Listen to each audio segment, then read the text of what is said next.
Billionaire financier Jeffrey Epstein today pleading not guilty to federal charges of running a sex trafficking ring allegedly abusing dozens of underage girls. Let's bring in former federal prosecutor Doug Burns. Okay, Doug, this is about a system of powerful men abusing underage girls. Police originally investigated about 3 dozen in 2005, 2006.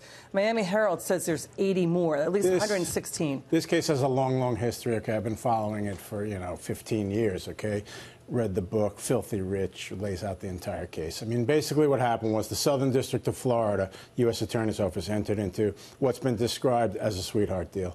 And they said, we're not going to prosecute you in federal court.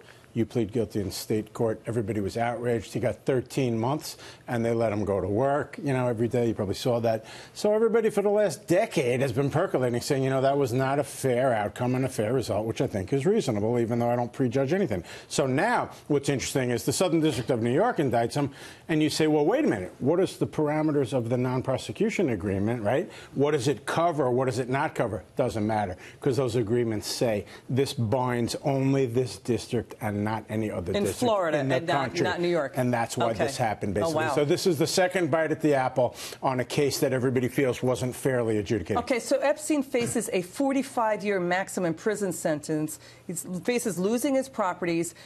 The question is, could he flip and cooperate on other possible abuses here? Wait for it. He's being investigated by the Southern District of New York, sure. public corruption. No, I know. Wait, he could face money laundering, public corruption charges, tax-related charges. I mean, even the court document cites numerous prominent American politicians, business executives, world leaders, a former prime minister. There's two aspects to the cooperation, Liz. One is he used victims to recruit other victims and 3 or 4 people who worked for him to get victims. That's one thing. They can cooperate against him. Could he cooperate, to your question, against others? Absolutely. But again, can't prejudge it. I mean, this guy was around, the most rarefied circles, the high-end circles. So naturally, the media is going to be interested. Who could he flip on? I'm not going to speculate, but he certainly could. Okay, we've got breaking news. President Bill Clinton, his office put out a statement, quote, he knows nothing about the terrible crimes Jeffrey Epstein pleaded guilty to in Florida or these recent charges.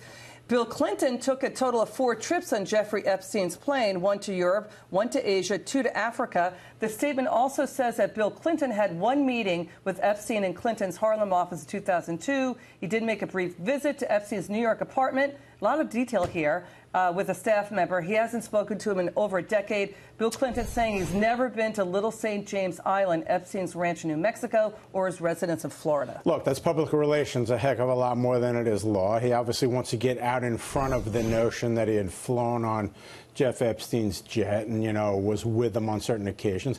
From my knowledge of the case, again, I've read books about it and so on. I know that he interacted with Bill Clinton. I'm not going to sit here and say Bill Clinton knew about the crimes. I don't know that. But, back to your notion, and I want to be very careful, obviously, that he could cooperate against others. Sure, he could. We're going to have to wait and see. I mean, he's facing, if I read the indictment correctly, a 10-year minimum, by the way. Minimum. 10-year minimum. Oh, wow. So, yeah. So we're going to have you back on. Thank you. This story is not over. Doug Burns, thank you so much for your insights.